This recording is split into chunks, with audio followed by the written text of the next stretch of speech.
Hey Cancer, welcome to my channel, TWINfiniteocean Tarot. I am going to be doing some shadow work reading today to see where the shadows may lie for you from now until, let's say, next month. Kind of get a look at what the underlining shadow might be for you and what possibly you could do in order to help change that or work through it. I prayed and meditated already and cleansed the space before the reading. So let's just begin. Alright, Cancers, I'm going to start by pulling one of these shadow oracles. And I'm going to read it from the book because I'm not... I don't have the full knowledge of each card. So let's see. What shadow does Cancer have to deal with? Or some underlining shadow for the Cancer Collective that they may not be aware of. Okay, it says, the child I was meant to be.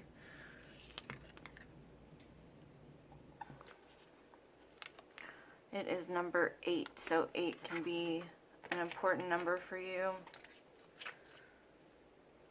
8 to me reminds me of the infinity loop. So something in your destiny. Okay, so what this card says is there is a little darkness in this card. It is a card of connection with ourselves. So many times it feels like a dream. It's fleeting, uncertain, and yet clear. The moment you close your hand to grasp it, it turns into fairy light and disappears. But it remains as a lingering smell, an ethereal feeling of light, and peaches and blossoms. It is faith, it is hope, it is a warm smile at the other side of the forest of smoke and mirrors. We can be whole again, we can be pure again, we can be happy again, no matter what we did, we can. Just know this is a gift of light among the cruel darkness. It brings no road, sometimes no solace, but it can become a seed of hope, a wind of change, and a place for safety in the storms. Even if it's gone, it was definitely here. It says to go forward is to go backward. A hope heals the wounds of the past. So you might have some inner child work that needs to be done. Some things that may be still lingering. It's not necessarily something that you may see like on an everyday basis. That could be a shadow that pops itself up in people that you meet, certain triggers that you have that aren't associated with a certain person. I'm going to pull some karma cards for you guys. See if we can get more light or how to work through this situation.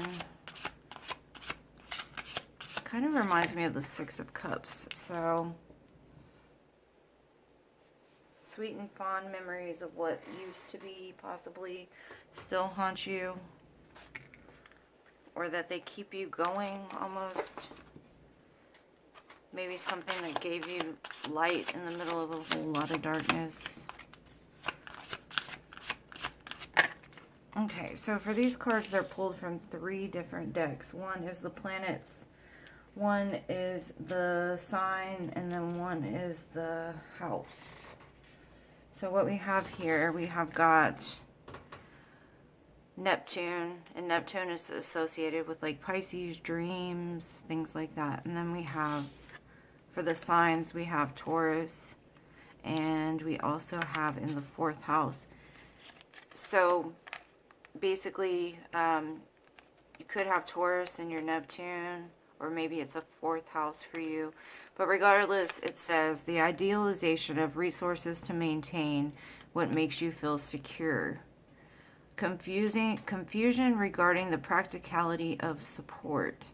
And sacrifice resulting from the productivity of your home base or family. So the 4th house is all about like that home structure. And Tauruses are all about like the work and the investment. And then Neptune is all about like the dreams, the idealization, confusion, like the moon card almost. Sacrifice. So you may have sacrificed a lot to maintain relationships. You may have sacrificed a lot to build your home base, to build that security, to kind of go back to things that you have gone through in your life that have been good to you. You want to give good to others. But we'll get more information. I'm going to go to the tarot now and see. Those karma cards are not new, but I don't work with them much, so hopefully something resonated with you guys with that. Alright. Let's see. Past for my Cancers.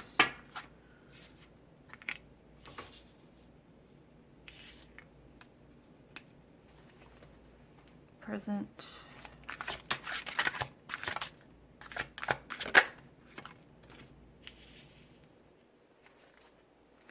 And future. Ooh, okay. I'm going to get one to clarify this devil card here. Okay.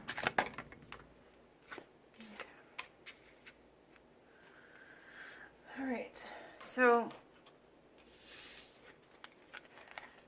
in the past, you may have had something very secure, tangible. You spoke your truth towards a situation that may have happened in the past in regards to money, financial security. Or it could be in regards to a relationship with, let's say, an earth sign or somebody that represents the King of Pentacles. Maybe you've made some sort of truth, or you've realized some truth, or you've delivered some truth to this person, or you've also come to like the realization of like maybe where you fell short as far as like in financial situations. To me, these two in combination, the High Priestess and then Taurus, with the practicality, it's almost like you're needing right now to really manage the spiritual and practical side of yourself. Like, you need to bring the two of those in alignment.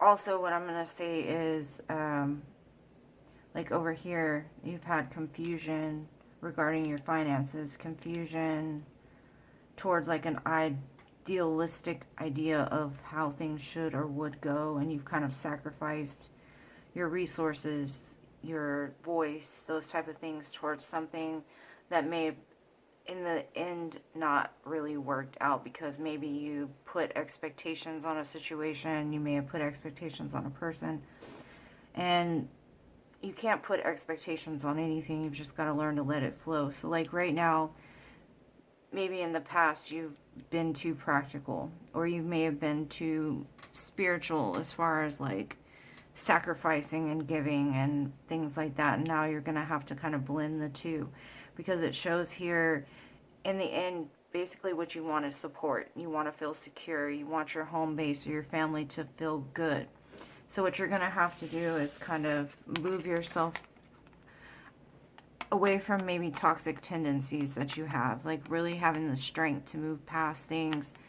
And sometimes it can even be like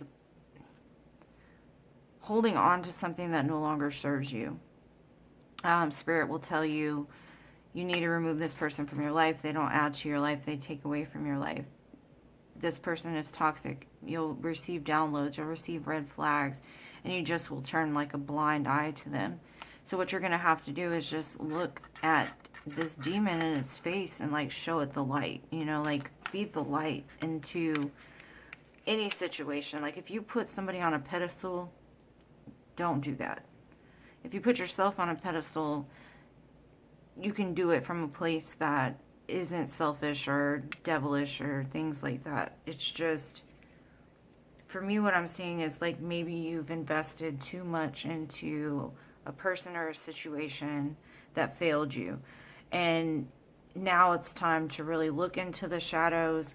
Remember this child. Like if you were to treat a child a certain way, ways that you've been treated in the past that were unfair, but how many of those situations did you put yourself into and not walk away from? You know, it's really that strength to realize your own demons, to realize your own shadow, realize how you've hurt that child that you weren't once were by making choices to keep yourself maybe in a repetitive pattern of giving too much of yourself, or feeding into things that you knew, you know, because a lot of people, they'll be told, like, Spirit will give them every reason in the book to leave a person behind. But there's also that part of you inside that's like, I know the good inside of this person. I know that it can change. And the one thing I'm going to say is we cannot change another person.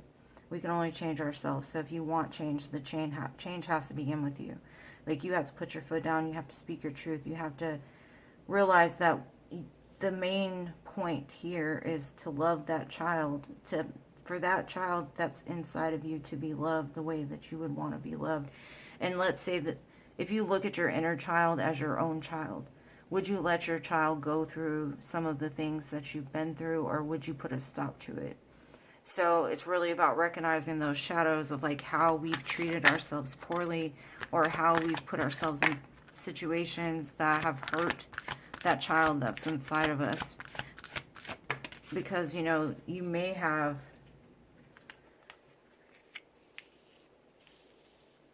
not realized how much you were hurting that innocence, that peace, that what you're looking for really is within you.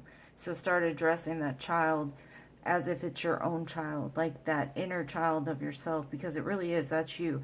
You're doing things that may put yourself in harm's way. And it's not saying that the people that have done wrong to you are not to blame, but a lot of times we invest ourselves into things over and over and over again just for a hope or a thought of things changing in the future. So, yeah, you're having to really look at the beauty that is within yourself. Realize that you are the masterpiece. That inner child is the work of art. You are beautiful. You are amazing. And you're capable of doing anything on your own. Like, you don't need another person. You don't need $1 million. You don't need anything. And then this is the protection card. So there might be some healing that needs to be done in the current moment. Just know that you're protected by your angels. Because I see birds as like messengers. Almost like angels. And they watch over us, right? If we go outside, we see 100 birds. They're watching you. You know, they're God's messengers or Spirit's messengers that will protect you and make sure that you're safe during this time so that you can heal. So really lean on Spirit. You may have been too practical in the past. You may have looked at situations too practically. Tried to have your mind come to some kind of conclusion for you instead of really leaning into your own inner, you know, guidance from Spirit. And then we have pleasure in the future. So it's really finding pleasure like in the simple things, like the moon. Like tonight there's a full moon in Virgo. Maybe go outside and just let the light of the moon fill you with, you know, energy, or release things to the moon right now. Because the pleasure really lies within yourself. Because let's say you're with a person that gives you pleasure, right? But when they start acting out of a way that you know you don't resonate with, then the attraction kind of fades. The pleasure isn't there anymore.